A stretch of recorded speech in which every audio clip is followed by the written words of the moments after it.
이스라엘은 하나님이 주신 율법을 어겼어요. 지키지를 않았어요. 처음에 잘 지키다가 도중하차해버리고 말았어요. 그래서 다른 나라들에게 하나님이 어려움을 당하게 만들었어요.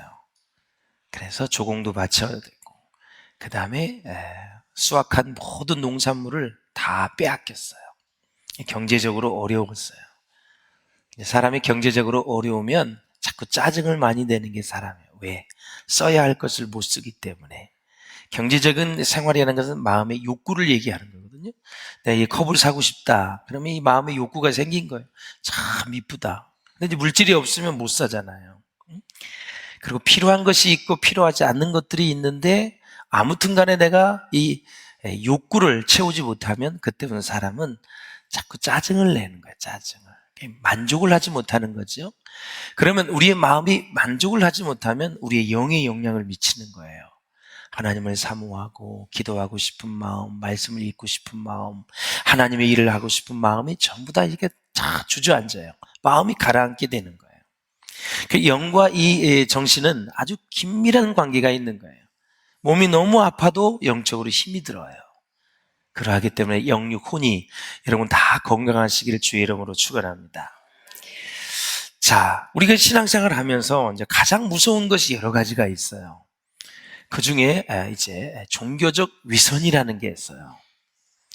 여러분 종교생활 하지 말고 신앙생활 할 수 있기를 주의 이름으로 축원합니다. 예. 그래서 이 종교적 위선이 뭐냐? 우리가 이제 하나님을 믿는데 잘 믿는 척 하는 거. 기도는 하는데 기도하는 척 하는 거. 바리새인처럼 누구에게 보이기 위해서. 그리고 교회를 나오는 척 하는 거. 이런 거는 별로 바람직하지 못한 거예요. 우리가 하나님을 잘 믿는 척하고 교회 나오는 척하고 기도하는 척하지만 실제로 내 마음의 중심에는 그것이 없는 경우가 참 많이 있다. 52일 동안 성벽을 재건했어요. 많은 반대와 방해와 어려움이 있었어요. 목숨을 걸고 재건을 했습니다.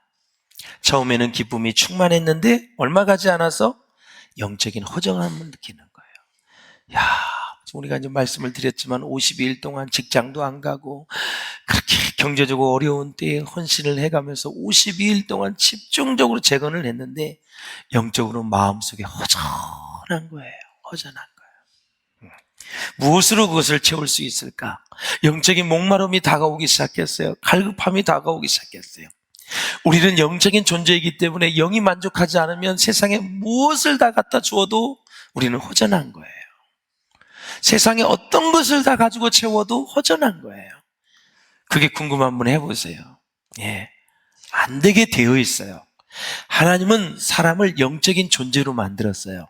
영을 부으신 거예요. 짐승은 영이 없어요. 혼만 있어요. 육체하고. 사람은 영혼육이 있는 거예요. 그래서 영적인 존재이기 때문에 이 영을 만족시키는 것은 하나님밖에 없어요. 하나님의 관계된 말씀, 기도, 모든 찬양 이런 것들이 우리를 만족시키는데 영적인 목마름이 생긴 거예요. 갈급함이 생긴 거예요. 그래서 이스라엘 백성들은 어디로 모였냐면 성전으로 모였어요. 예. 나이트클럽 가지 않고 다른 이상한 데 가지 않고 성전으로 모였어요. 학사 에스라는 두루마리로 만들어진 말씀을 듣고 계속 읽었어요. 낭독을 했어요. 3시간 읽고 3시간 기도하고 3시간 읽고 3시간 기도하고. 사랑하는 여러분, 그래서 그들은 무엇을 회복했느냐? 감사를 회복했어요. 애굽에 있을 때 하나님이 어떻게 지켜주셨는지, 홍해 앞에서 그들을 어떻게 건너가게 하셨는지, 40년 동안 풀 한 폭이 없는 그 광야에서 하나님이 어떻게 먹여주시고 입혀주셨는지, 어떻게 불기둥 구름기둥으로 인도해 주셨는지 그걸 생각하며 감사를 회복을 했어요. 여러분 마음 가운데 하나님께 정말 감사하는 마음이 생겼다면 여러분들은 진짜 행복한 사람이에요. 환경을 초월해서 내게 감사가 지금 회복되었다는 것은 최고의 축복이에요. 그래서 그들은 힘든 고난을 기억했고 하나님의 은혜를 기억했고 우리를 살려주시고 보호하신 하나님의 생명의 싸개로 이스라엘 백성들을 인도해 주셨던 그 하나님의 사랑을 기억하면서 감사를 회복했어요. 감사. 하나님 고맙습니다. 오늘 주일 우리 이렇게 와서 예배 드릴 수 있도록 은혜 주셔서 고맙습니다. 인생의 문제가 다 많이 산적해 있지만, 해결해야 될 문제가 많이 있지만, 오늘 내가 지금 호흡할 수 있어서 너무 감사합니다. 지금도 우리 성도 중에는 중환자실에서 헤매이는 사람이 있고, 지금 때를 기다리는 사람들이 있어요. 우리가 이렇게 건강한 모습으로 하나님 앞에 나와서 예배하는 거 너무너무 하나님 감사합니다. 예.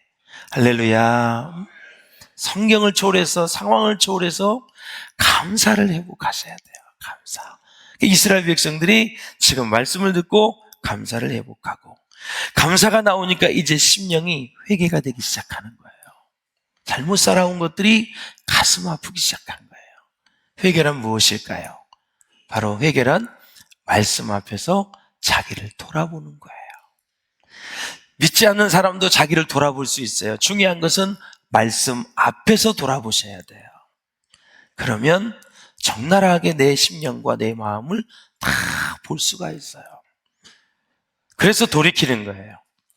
본문에 보면 이스라엘 백성들이 자기 자신의 잘못을 다 썼어요. 그래가지고 임봉을 했어요. 오늘 본문에 보면 10장에 보면 얼마나 많은 인물들이 나옵니까? 그 인물들이 다 서명을 한 거예요. 다 지도자들이죠.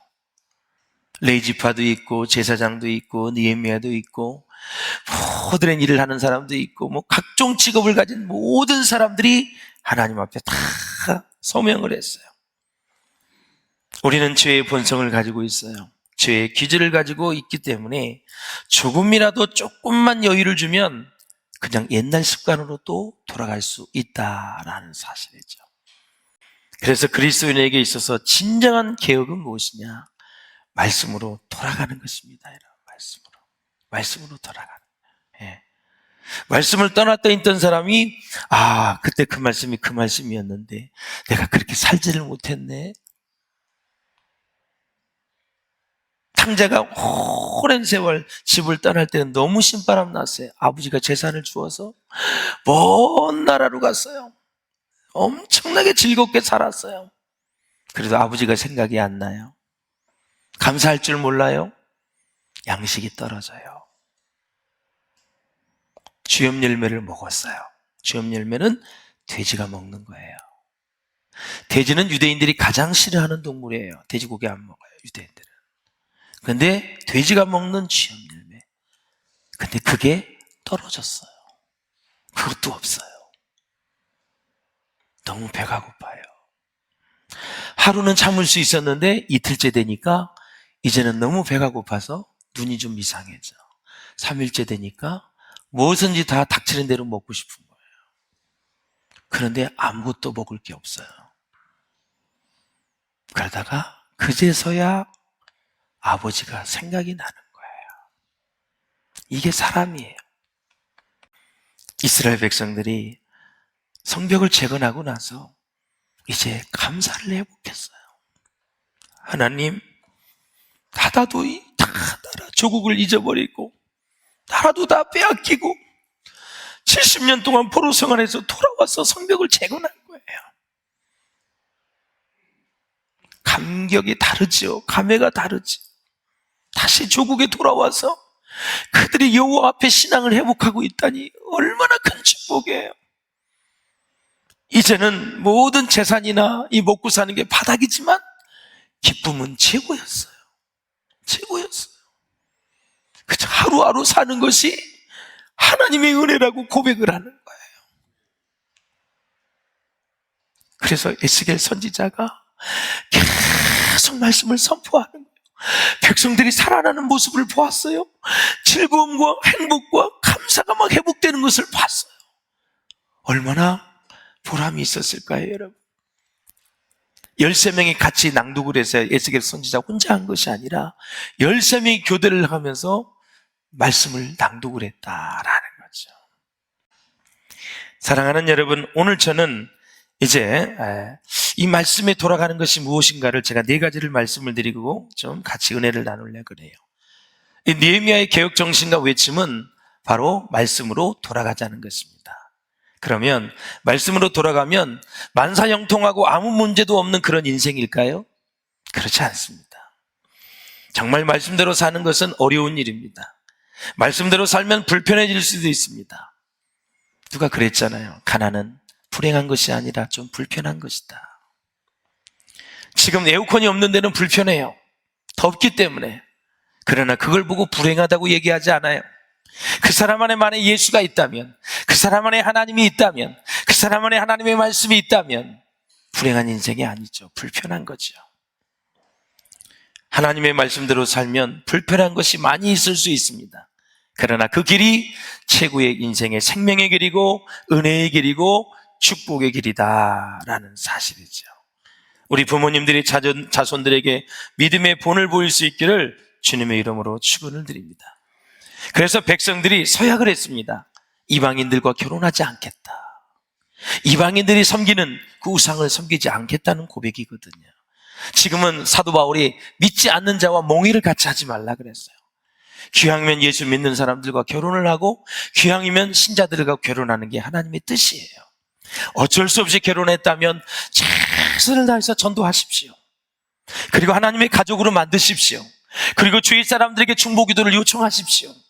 내 힘으로 안 됩니다. 결혼하기 전에는 결혼만 해주면 열심히 교회 나간다고 하더니 지금 약속을 지키지 않습니다. 어떻게? 애도 낳지, 다 혼인신고 해버렸지. 지금 살고 있는데 약속을 안 지켜. 혹시 이 중에 그러다가 나오신 분들이 있지, 한 사람이라도. 네, 약속을 잘 지키셔야 돼요. 하나님 앞에 하는 약속을 꼭 서원은 지키셔야 돼요. 할렐루야. 여러분, 거룩하게 산다는 말, 거룩하다는 말은 세속적인 것과 구별되어서 남다르다라는 뜻을 가지고 있어요. 세속에 물들지 않고 도움이 필요한 사람들을 돌보는 것, 이것이 바로 진정한 경건이라고 성경은 우리에게 말씀하고 있어요. 자, 만나는 하나님이 내려주신 양식인데 성경 창세기에 보면 생육하고 번성하여 땅에 충만하라 그랬어요. 그러면 이 창조의 원리를 만나에 한번 적용해 봅시다. 만나도 하나님의 창조물 중에 하나이기 때문에 만나 역시 하나님의 말씀을 기억하고 있습니다, 여러분. 첫째 날에서 다섯째 날에는 24시간. 안식일 전날에는 이틀은 바로 48시간. 이것이 하나님의 말씀이에요. 그런데 또 한 가지가 있어요. 만나를 항아리에 보관하라 그랬어요. 언약궤 안에 두고라 그랬어요. 그러면 그 만나의 유통기간은 얼마일까요? 자손 만대로 유통을 기간이 주어졌기 때문에 바로 대를 물려 보관하라 그랬습니다. 그 만나는 영원토록 썩지 않는 것입니다. 놀랍지요? 24시간만 지나면 썩는 만나가 있고 48시간이 지나면 썩는 만나가 있고 영원히 두어도 썩지 않는 만나가 있어요. 하나님의 말씀이 있기 때문에 그것이 가능한 거죠. 놀라운 사실입니다. 두 번째, 가나안 땅에서 안전하게 거주할 수 있는 방법은 안식년입니다. 레위기 25장 21절을 읽어보겠습니다. 시작. 내가 명령하여 여섯째 해에 내 복을 너희에게 주어 그 소출이 3년 동안에 쓰기에 족하게 하리라. 아멘. 안식년 전인 6년째에는 3배, 약 300%의 소출을 거두게 하신다. 놀라운 일입니다. 이것이 어떻게 가능할까? 말씀에 의해서 유통기간이 늘어난 것을 만나가 아는 것처럼 농사를 지을 사람이 안식년을 지키는지 지키지 않는지를 누가 알아요? 땅이 안다는 사실이에요. 땅이 지금 우리 땅 주인이 안식년을 지키는지 안 지키는지를 아는 거예요. 안식년을 지킨다는 것은 농사를 안 하는 거예요. 밭을 갈지 않는 거예요. 놀라운 일이에요. 예. 그래서 땅이 안다는 것은 토지가 하나님의 말씀에 순종하고 있음을 가리키는 것입니다. 안식년 전에는 300%의 소출을 내라고 하나님 명령했기 때문에 그 말씀대로 살면 300%의 소출이 생기는 거예요. 근데 그게 될까? 말도 안 돼. 한마디기에 쌀 2-3가마면 됐지. 어떻게 거기에 3배가 나와? 9가마가 10가마니가 어떻게 나온다는 거야? 안 믿고 그렇게 생활해서 결국은 가나안 땅에서 쫄딱 망한 백성이 이스라엘 백성들입니다. 예. 땅은 하나님의 말씀을 기억하고 있다가 땅 위에 있는 땅 지주가 그 사람들이 하나님의 말씀에 순종하면 말씀대로 순종하는 자에게 주실 복을 땅이 일구어냈다라는 사실이에요. 세 번째, 고센 땅입니다. 이스라엘 백성이 사는 430년 동안 구별된 기적의 땅이 고센 땅입니다.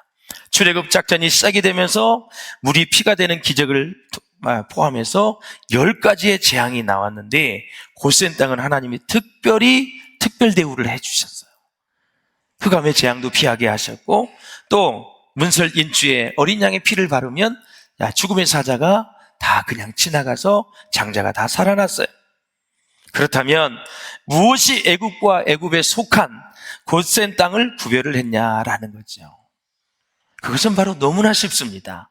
하나님의 말씀입니다. 하나님이 고센 땅을 그렇게 구별해가지고 했기 때문에, 말씀하셨기 때문에 하나님이 지켜주시는 거예요.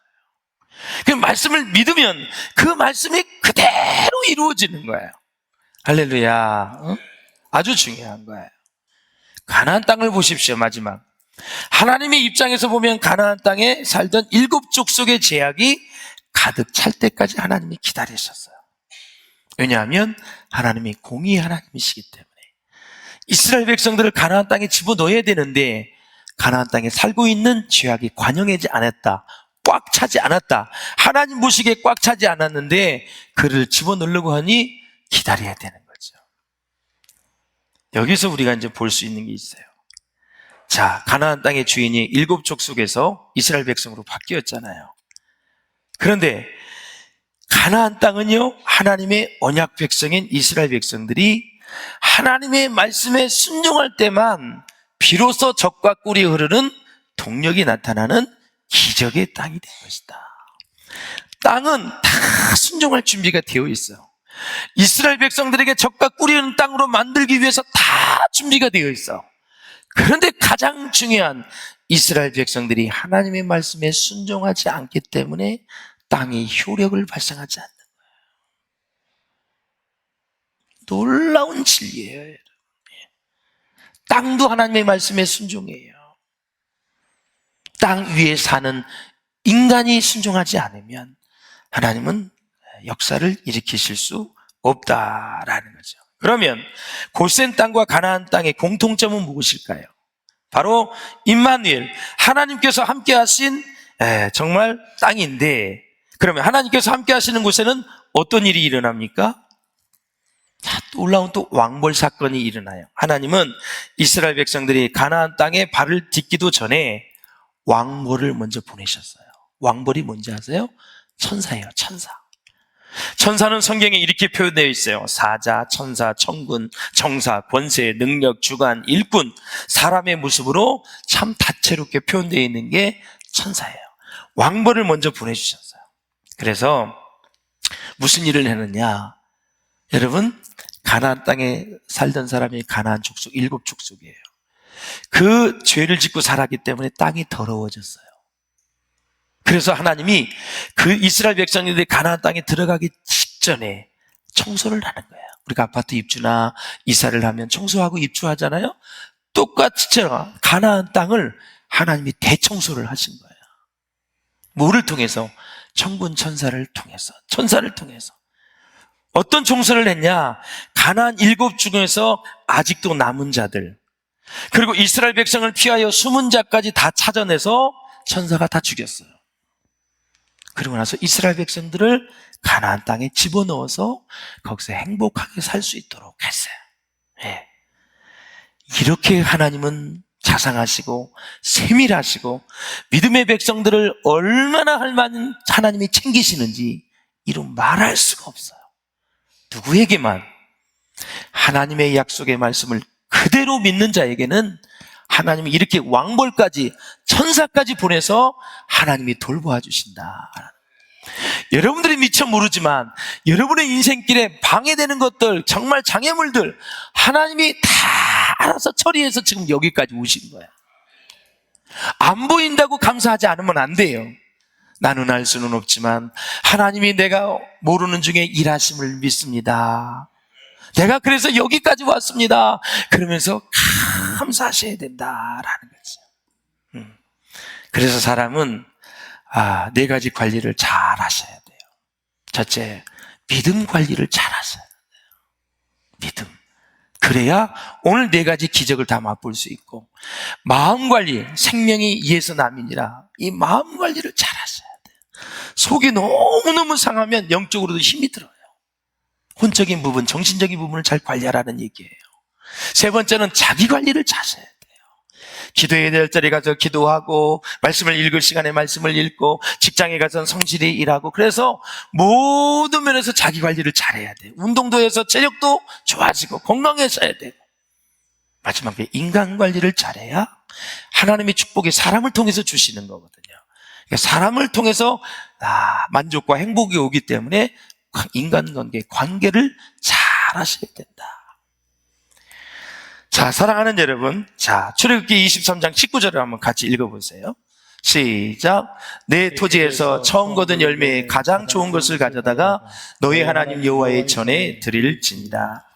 이제 후반부에 가면 말씀의 은혜를 받더니 백성들이 마지막에 다 예물 생활을 다 회복하는, 하나님 앞에 드려야 될 것을 다 드린다. 천예물을 드린다. 제사장에게 드린다. 레위인들에게 드린다. 그동안 하나님 앞에 하지 않았던 것들을 다 하나님 앞에 드리고, 레위인은 11조를 받아서 또 10분의 1을 여호와의 곳간에 넣어서 노래하는 자들, 우리 성가대들, 그 다음에 대제사장들, 제사장들, 그 다음에 레위 지파 사람들, 그 사람들이 다 주의 일에 헌신하는 자들이잖아요. 그 사람들을 다 먹을 수 있게끔 하셨다라는 거죠. 자, 민수기 18장 32절입니다. 시작. 너희가 그중 아름다운 것을 받들어 드린즉 이로 말미암아 죄를 담당하지 아니할 것이라. 너희는 이스라엘 자손의 성물을 더럽히지 말라. 그리하여야 죽지 아니하리라. 아멘. 자, 지금의 사역자들을 보십시오. 구약시대의 제사장이나 레위인과 동일시할 수는 없습니다. 그러나 하나님께 드린, 여러분들이 드린 헌금을 통해서 사례를 받고 있다는 점에선 동일합니다. 그래서 하나님은 성도님들이 드린 예물로 목회자가 생활을 유지하도록 허락을 하셨어요. 그게 또 성도들에겐 복이 되고요. 그래서 우리는 이 예물의 의미를 잊지 말아야 하는 것입니다. 그래서 여러분이 드린 헌금을 가지고 사례비를 받는 주의 종들과 관계된 많은 분들은 하나님께 감사를 하게 되고, 그들을 축복하게 되면 그들이 또 축복을 받게 되고 하나님께 또 드리게 되고, 또 우리는 감사하면서 또 축복을 하고, 이게 축복의 선순환이라 그래요. 드리지 않으면 성도들이 이제 하나님의 곳간이 비었기 때문에, 사례비를 못 받기 때문에 모든 주의 종들과 말씀의 종사자들이 세상에 직장을 가져야 돼요. 그럼 이제 말씀이 사라지게 되고 예배가 사라지게 되고 하나님이 사라지게 되는 거예요. 그럼 어떻게 돼요? 하나님을 떠나서 결국은 하나님 없는 고아의 인생을 사는 거죠. 여러분들이 예물을 쫙 성경대로 드린다는 것은 어마어마한 여러분에게 축복이고 특권이다라는 사실이에요. 할렐루야. 말씀을 맺겠습니다. 내 보물이 있는 곳에 마음이 있다 말씀하셨습니다. 그렇다면 마음이 있어야 할 곳에 물질을 여러분 두는 것은 마음을 관리하는 최고의 지혜로운 방법이다. 예물의 근본 정신은 모든 것이 하나님의 것이므로 하나님께 돌려드린다는 그런 의미가 있습니다. 그렇다면 진정 교회의 회복의 길은 무엇일까요? 바로 하나님 말씀 중심의 세계관을 회복하는 것입니다. 말씀으로 돌아가는 것입니다. 어떤 상황 속에서도 말씀을 돌아간다. 여러분, 말씀을 깊이 보시면서 같이 행복하고 복된 인생을 살아가실 수 있기를 주의 이름으로 축원합니다.